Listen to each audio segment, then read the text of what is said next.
स्वतंत्रता दिवस की ढेर सारी शुभकामना। आपका हमारे YouTube channel Amarnath Mishra online GS classes पर स्वागत है। हम आपको पिछले क्लास में पढ़ा रहे थे सिंधु घाटी सभ्यता। उसमें हमने आपको ये सभ्यता खोजी गई जो उसका नाम क्या क्या है, उन नामों की पृष्ठभूमि क्या है, एक निश्चित तयशुदा तथ्यों के आधार पर उसकी जानकारी को हमने आपको शेयर किया था, थोड़ा सा पढ़ाया था। अभी इसमें तमाम नाम इस सभ्यता का उसमें बताया गया, उस नामों के पीछे पृष्ठभूमि क्या है वो भी बताया गया। अब प्रश्न उठता है कि सिंधु घाटी सभ्यता की खोज कैसे हुई, कैसे हमको पता चला कि ये इंडस वैली सिविलाइजेशन या सिंधु घाटी सभ्यता ये सभ्यता है, कैसे हम इसके बारे में जाने, कैसे इसका कोई एक नगर पहले खोजा गया होगा, उसके बारे में आज हम लोग जान लेते हैं क्रमशः। फिर हम लोग एक एक तथ्यों के बारे में जानना शुरू करते हैं।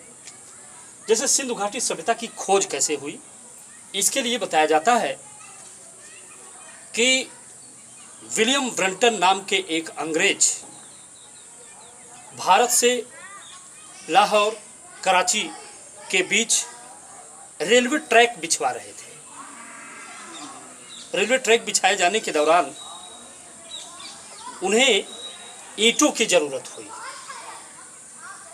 ईंटों की ज़रूरत हुई तो बगल में उन्हें एक खंडहर दिखता था जिस पर कोई कभी ध्यान नहीं देता था, वे भी नहीं देते थे।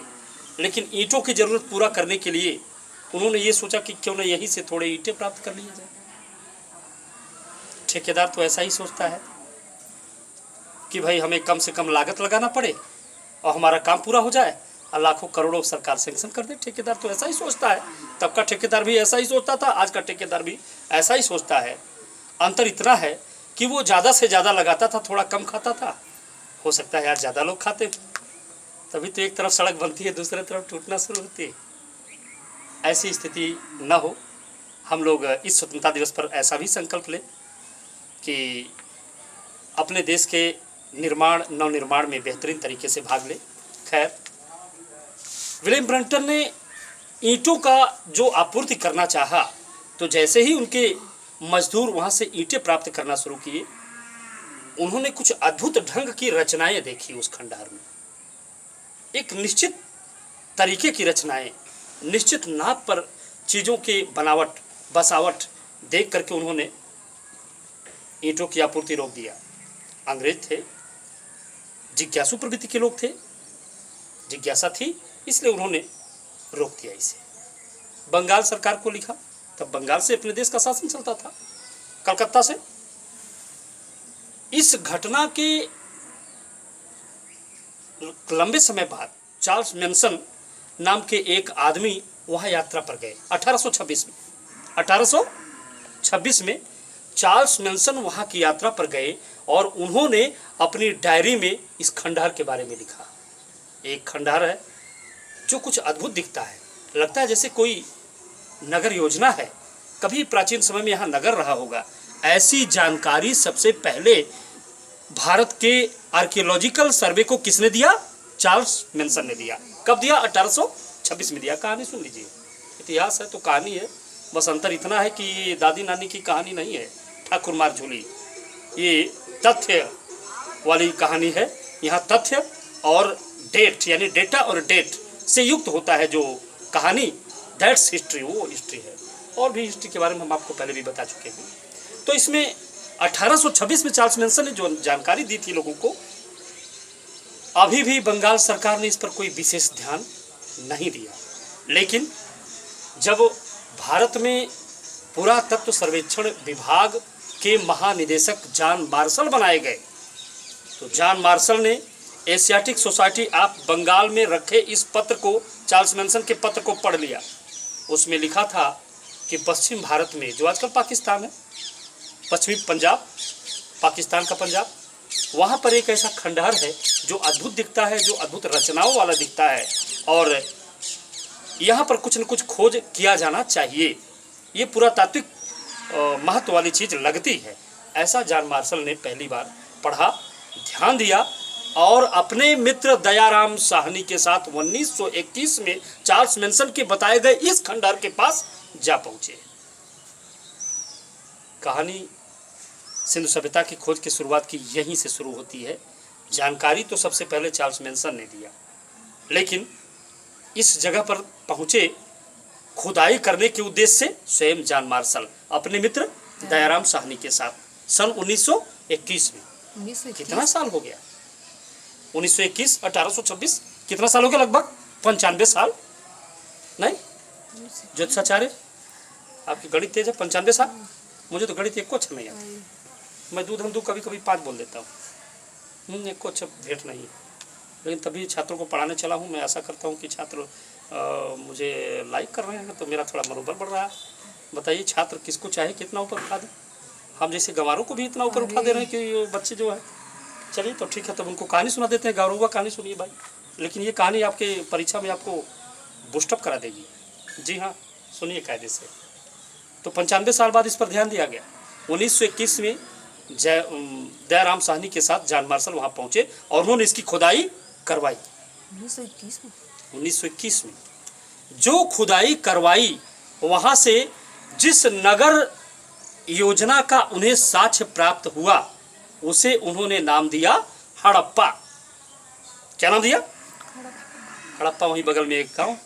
मैं कभी जब ऑफलाइन पढ़ाया करता हूँ, और इसके पहले ऑफलाइन पढ़ा चुका हूँ लखनऊ में, फिर पढ़ाने जा ही रहा हूँ, तो वहाँ बच्चे पूछ लेते थे, सर कैसे इसका नाम हड़प्पा पड़ा? बड़ा आसान है, दिमाग दौड़ाइए, आप लोग गणित वाले हैं। हड़प्पा बगल में एक गांव होगा, उसकी नाम पे इसका नाम भी हो गया हड़प्पा। तब के सिंधु घाटी वाले लिख के थोड़ा लोग थे हड़प्पा इसका नाम रहेगा, बाद में जब आप लोग खोजिएगा। ऐसा तो है नहीं भाई, वहाँ ये सब थोड़ा लिखा है। बस वहीं बगल में गांव हड़प्पा सभ्यता हो गया, नाम था हड़प्पा, यही ना। हड़प्पा पाकिस्तान के पंजाब प्रांत के मांटगोमरी जिले में रावी नदी के बाएं तट पर है। कहाँ? हड़प्पा वर्तमान पाकिस्तान के पंजाब प्रांत के मांटगोमरी जिले में रावी नदी के बाएं तट पर है। ये रावी सिंध की सहायक नदी है। तो हो गया ना इंडस वैली, सिंधु घाटी, रावी घाटी नहीं, सिंधु घाटी। तो इस तरह से ये पहला नगर खोजा गया, जो पाकिस्तान के पंजाब प्रांत में मांटगोमरी जिले में रावी नदी के बाएं तट पर खोजा गया। ये पहला नगर मिला। ऐसे ही एक दूसरा नगर बस एक साल बाद 1922 में डॉक्टर राखाल दास बनर्जी, वो भी बंगाली दादा थे। बंगाली दादा, उनको भी ठेका मिला, जरा आप भी जाइए। तो बंगाली दादा भी वहाँ पहुँचे और उन्होंने भी खुदाई करवाई एक अन्य नगर की। उन्होंने जो नगर खोजा उस नगर का नाम रखा गया मोहनजोदड़ो। ये पहले मोहनजोदड़ो इसका नाम नहीं था, इसका नाम था मोहनजोदड़ो। मोहनजोदड़ो को विश्व इतिहास सम्मेलन पेरिस फ्रांस में इलाहाबाद यूनिवर्सिटी के पूर्व चांसलर पंडित गंगानाथ झा ने इसका नाम बदलवा दिया। उनका मोहनजोदड़ो, थोड़ा सुंदर नाम रखो। ये उवन मुवन ओड़ो जोदड़ो पोदड़ो सब ये फालतू का क्या है, थोड़ा कायदे से इसका नाम रखो। अब वे इलाहाबाद यूनिवर्सिटी के चांसलर थे तो उनकी बात की दम रहेगी ना। तो उन्होंने विश्व इतिहास सम्मेलन में इसका नाम बदलवा दिया। पहले ये मोहनजोदड़ो था, इसका नाम मोहनजोदड़ो पंडित गंगानाथ झा ने रखवाया। ठीक 1922 में खोजा गया। किसने खोजा? डॉक्टर राखाल दास बनर्जी ने खोजा। ध्यान देते जाइएगा, कहानी में हुकारी भरेंगे तभी वो कहानी आगे बढ़ पाएगी। हम लोगों की माँ जी कहानी बताती थी तो कहती थी हुकारी भरो, सो जाएगा जो तो कहानी बंद हो जाएगी। तो हम दीदी हम लोग हुकारी भरते थे, तो आप लोग भी हुकारी भरिए तो तथ्य सामने आएगा। हाँ, तो हुकारी में ये आ गया क्लियर। राखाल दास बनर्जी ने खोजा, 1922 में खोजा, मोहनजोदड़ो को खोजा। तो ये कहाँ होगा? ये भी पाकिस्तान में है। यह पाकिस्तान के सिंध प्रांत में लड़काना जिले में सिंधु नदी के दाएं तट पर है। रावी के बाएं हड़प्पा, सिंध के दाएं मोहनजोदड़ो। ओके, ये दो नगर खोजे गए। प्रारंभ में ये जो दो नगर खोजे गए, यहाँ से सिंधु सभ्यता के नगरों की खोज का एक बड़ा सिलसिला चल पड़ा, है ना, बड़ा सिलसिला चल पड़ा।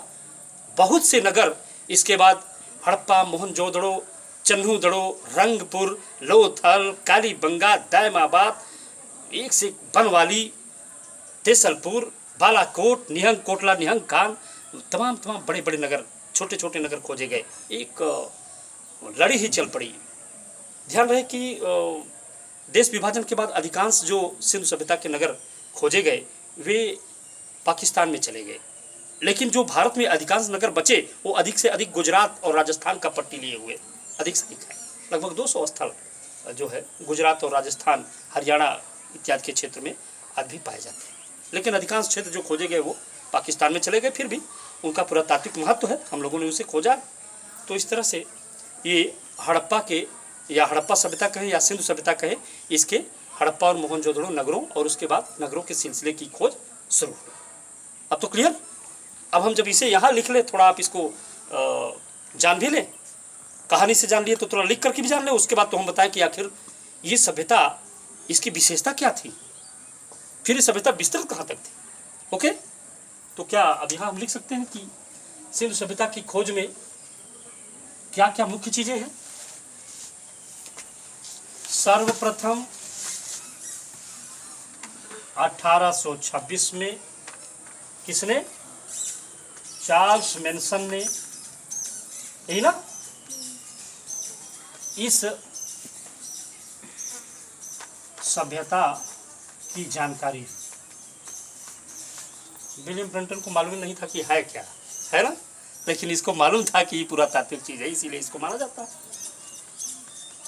अब तो क्लियर हुआ, किसने जानकारी दी, चार्ल्स मैनसन ने। इस जानकारी के आधार पर जॉन मार्शल, कौन थे ये, भारतीय पुरातत्व सर्वेक्षण के अध्यक्ष थे, महानिदेशक थे, है ना, डायरेक्टर, जॉन मार्शल तथा दयाराम साहनी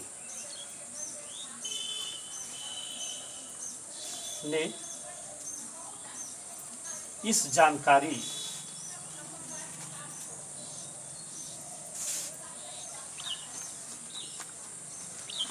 के आधार पर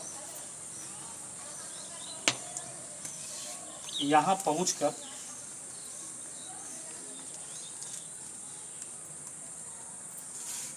उन्नीस 1921 में इस स्थल की खुदाई करवाई।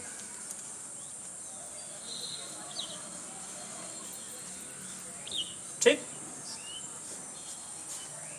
किसने खुदाई करवाई, 1921 में जॉन मार्शल, दयाराम साहनी, इन्होंने खुदाई का डायरेक्शन किया, इन्होंने खुदाई करवाई। खुदाई करवाने वाले ये थे, लेकिन खुदाई का डायरेक्शन कौन कर रहा था, ये। जानकारी के आधार पर यहाँ पहुंचे। अब पहुंचकर इन्होंने क्या किया, 1921 में इस खुदाई की खुदाई करवाई, और जो नगर प्राप्त हुआ उसका नाम क्या रखा गया, हड़प्पा।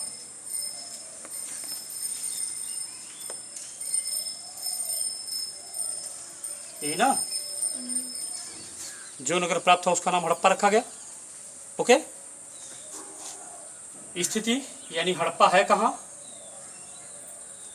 हड़प्पा पाकिस्तान, हाँ, देश के हड़प्पा की पंजाब स्थिति, रावी नदी के बाएं तट पे है ना? सिंधु घाटी के रावी हड़प्पा की रावी स्थिति है? रावी नदी के हड़प्पा की स्थिति, देश पाकिस्तान वर्तमान में ना, प्रांत पंजाब, पाकिस्तान में भी पंजाब है, पश्चिमी पंजाब पाकिस्तान हो गया। तो जिला मांटगोमरी, यही ना, मांटगोमरी जिला, यही ना। नदी रावी के बाएं तट पर।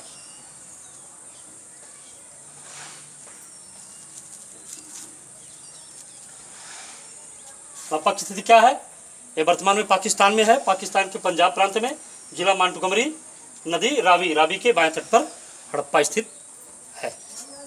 ओके, दूसरा भी देख लिया जाए, क्योंकि दो नगर ही शुरुआत में मिले, उसके बाद सिलसिला चल पड़ा। ओके, चले आगे। अब मोहनजोदड़ो को देख लिया जाए। इसी के 1 साल बाद खुदाई हुई थी 1921 में, 1922 में मोहनजोदड़ो की। मिटा दे इसे।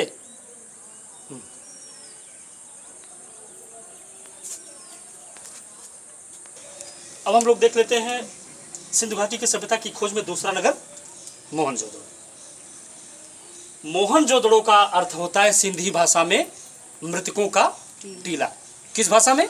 सिंधी भाषा में। मोहनजोदड़ो का अर्थ होता है मृतकों का टीला। पहले मैं अभी थोड़ी देर पहले बता ही चुका हूं कि पहले इसका नाम ही होता था मोहनजोदड़ो, मरे हुए लोगों का टीला, जिसको किसने बदलाया था? पंडित गंगानाथ झा, पूर्व चांसलर इलाहाबाद यूनिवर्सिटी, महानतम विद्वान थे। बड़ी विचित्र सी घटना पूरी धरती पर पहली बार घटी थी कि इलाहाबाद यूनिवर्सिटी से जिस दिन वो रिटायर हो रहे थे, अगले चांसलर का पदभार उनके लड़के अमरनाथ झा ग्रहण कर रहे थे।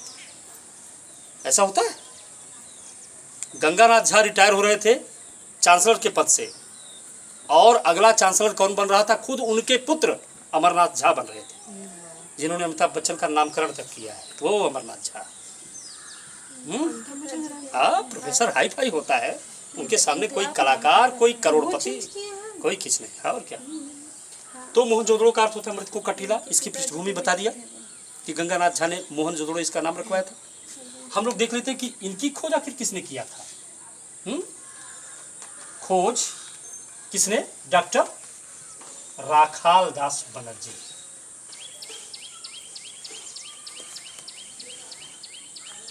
डॉक्टर राखाल दास बनर्जी, इन्होंने इसकी खोज किया था। कब? समय 1922। ठीक, मात्र 1 साल बाद।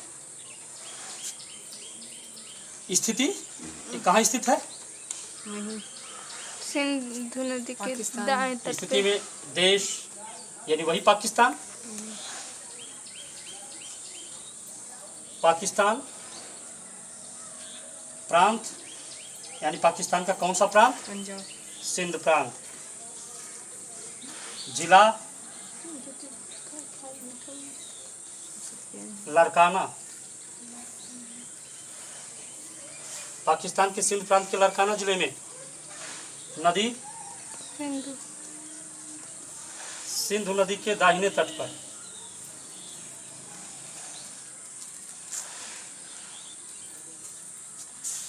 Okay, clear? Any problem?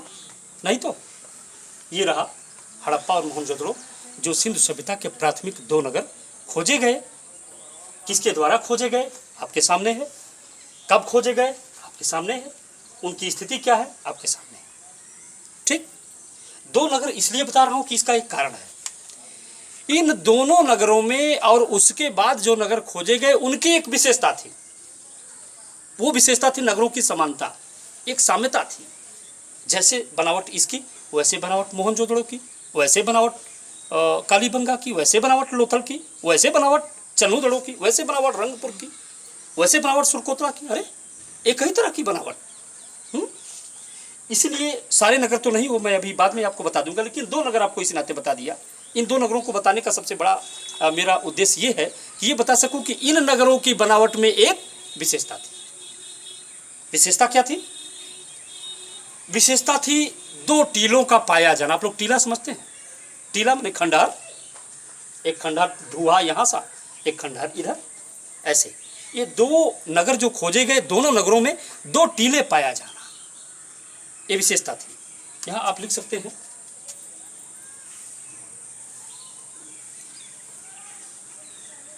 Sindhu सभ्यता के नगरों की विशेषता। विशेषता में पहले क्या थी? सबसे पहले 2 टीलों का पाया जाना, ये विशेषता थी। 2 टीले कौन थे? पूर्वी टीला और दूसरा था पश्चिमी टीला। ओके, पूर्वी टीले को नगर टीला कहा जाता था, ये बड़ा होता था, और पश्चिमी टीले को दुर्ग टीला।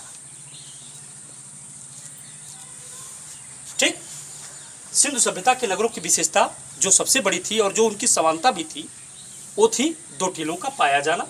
दो टीलों के पाए जाने में पूर्वी टीला जो नगर टीला कहलाता था पूरब तरफ, और पश्चिमी टीला यही दुर्ग टीला कहलाता था, किला की तरह होता था, फोर्टाइल्स एरियाज है ना, फोर्ट्स एरियाज, दुर्ग टीला। ये दो टीलों का पाया जाना ये बड़ी विशेषता है सिंधु नगरों की। जितने नगर खोजे गए सब में दो टीला ऐसे पाया जाता था। ठीक, पूर्वी टीला और पश्चिमी टीला, एक विशेषता ये हो गई। दूसरी देख लीजिए विशेषता क्या है इसकी।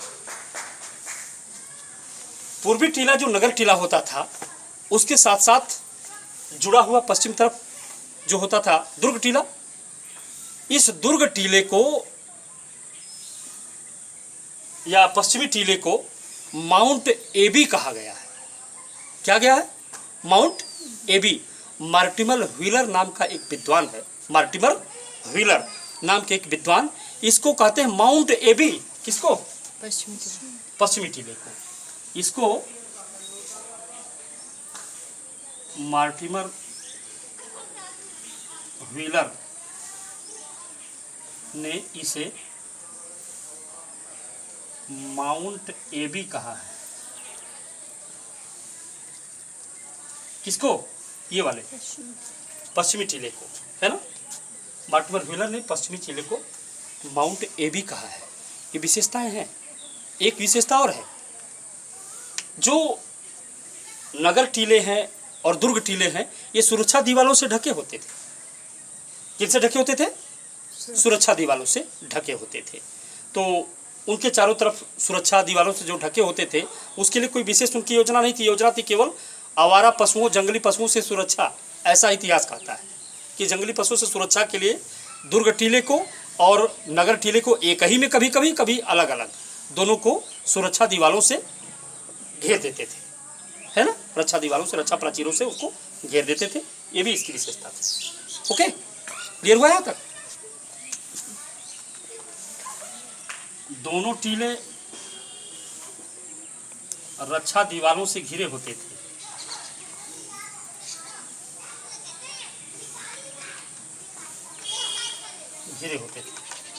ओके, ये इनकी विशेषता है। ओके, चित्र बना समझा दे क्या? कि ऐसे समझ में आ गया? चित्र बना दे। चलो, सिंधु घाटी सभ्यता की खोज में अभी जो थोड़ा चित्र के माध्यम से भी हमने समझाने का प्रयास किया, जैसा कि सिखाने का बेटे ये तो आपको अभी थोड़ी देर पहले बताना चाह रहे थे। ये रहा पश्चिमी टीला, बगल में रहा पूर्वी टीला। ये वाला पूर्वी टीला है, ये पश्चिमी टीला है। पश्चिमी टीला ही दुर्ग टीला, पूर्वी टीला नगर टीला है। और ये जो आपके सामने ये दिखाई दे रहा है ना, सुरक्षा दीवार, सुरक्षा दीवार, सुरक्षा दीवार, है ना। कभी कभी दोनों टीले एक में ही और कभी दोनों टीले अलग अलग सुरक्षा दीवार से घेर दिया जाता है। अब तो क्लियर हुआ यहाँ तक? मेरे कहने का मतलब ये है कि इस तरह के विशेषताओं वाले नगर भारतवर्ष में या दक्षिण पूर्व एशिया में या भारत खंड में जहाँ तक मिले उसे सिंधु सभ्यता का एक नगर बताया गया। अब तो क्लियर? इसी रचना के नगर भारतवर्ष में जहाँ तक मिले वो मान लिया गया कि ये सिंधु सभ्यता का ही एक नगर रहा होगा। होता ही है, अगर एक ही तरह से नगर मिले तो लगता है यही का है। अगर इससे अलग रचना है तो इसका मतलब ये कोई और सभ्यता है। कह सकते हैं हम, आसानी से कंसेप्ट क्लियर हो सकता है कि एक ही इसी तरह की रचनाएं पूर्वी टीला, पश्चिमी टीला, सुरक्षा दीवार, माउंट एबी, है ना। ये इस तरह की रचनाएं जहां तक पूरे भारतवर्ष में खोजी गई, क्योंकि सिंधु सभ्यता के नगरों में हड़प्पा, मोहनजोदड़ो के बाद मैंने बताया तमाम नगरों की खोज का सिलसिला शुरू हो गया। तो और जो नगरों का खोज का सिलसिला शुरू हुआ उसमें पूर्वी टीला, पश्चिमी टीला, पूर्वी टीला, पश्चिमी टीला, सुरक्षा दीवार, ये जहाँ तक पाया गया वो माना गया वो सिंधु सभ्यता का ही एक भाग है। यानी आप कह सकते हैं कि सिंधु सभ्यता के कई नगर पाए गए, बहुत दूर दूर तक पाए गए, तो यानी सिंधु सभ्यता बड़ी विस्तृत रही होगी। इस आधार पर हम कह सकते हैं सिंधु सभ्यता का विस्तार कहाँ तक रहा होगा। तो जब विस्तार दिया जाता है तो कहाँ तक दिया जाता है? जब विस्तार दिया जाता है तो पूर्व, पश्चिम, उत्तर, दक्षिण, ये तो दिया जाता है विस्तार। तो यहाँ आप लिख सकते हैं सिंधु सभ्यता का विस्तार किस आधार पर? हम सिंधु सभ्यता का विस्तार किस आधार पर कहेंगे? अब आप लोग बताएं। नहीं, नगरों की बनावट के आधार पर। यही ना, सिंधु सभ्यता का विस्तार हम लोगों ने नगरों की बनावट के आधार पर जाना। सबसे पूरब, सबसे पश्चिम, सबसे उत्तर, सबसे दक्षिण कहाँ तक रहा होगा, इसे हम लोग देख लेते हैं। सिंधु सभ्यता का विस्तार जो है, इसमें सबसे पश्चिमी नगर, यही ना, सबसे पश्चिमी नगर था सुत्केगेंडोर। ये बलूचिस्तान में, कहाँ है ये? बलूचिस्तान में है, दास्क नदी के तट पर है। ठीक, सुत्केगेंडोर ये बलूचिस्तान, दास्क नदी के तट पर है। ओके, नदी भी इसी में बताते चलते हैं। दास्क नदी, मान लीजिए कभी पूछ ही दिया कि कौन सी नदी के तट पर कौन है, तो सुत्केगेंडोर दास्क नदी के तट पर है। ओके, ये सबसे पश्चिमी नगर है ये। अब ले लेते हैं सबसे पूर्वी नगर या पूरब का नगर। सबसे पूर्व का नगर आलमगीरपुर। क्या है? आलमगीरपुर। ये कहाँ है? मेरठ में, यूपी में। यूपी है ना। ये हिंडन नदी के तट पर है। हिंडन, हिंडन एयरबेस भी है। ठीक, सबसे उत्तरी देख लेते हैं।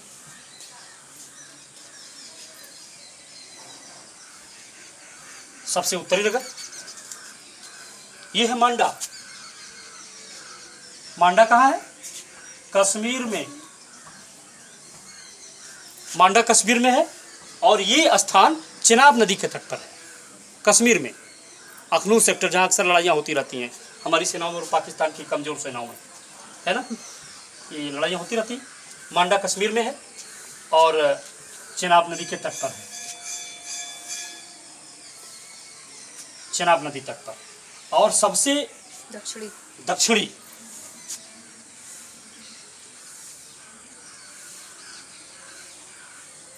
सबसे दक्षिणी नगर, ये सबसे दक्षिणी नगर जो है वो है दायमाबाद, प्रवरा नदी के तट पर, महाराष्ट्र में।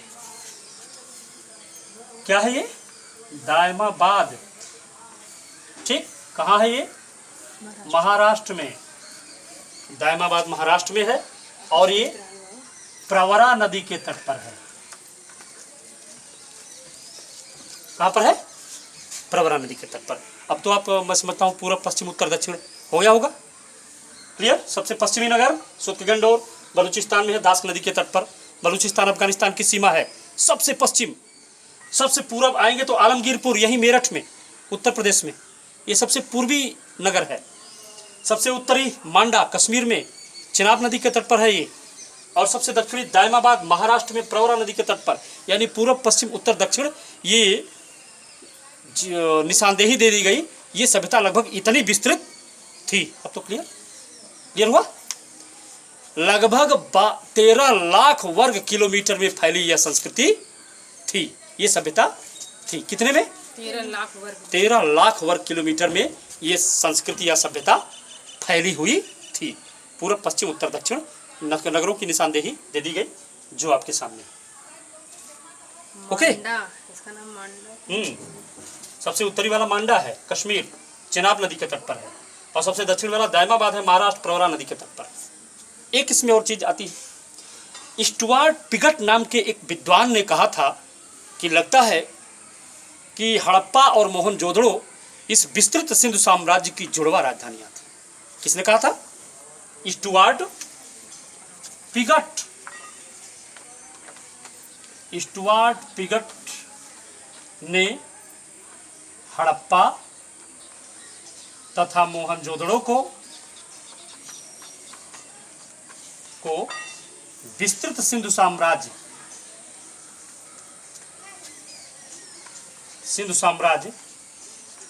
की जुड़वा राजधानियां कहा।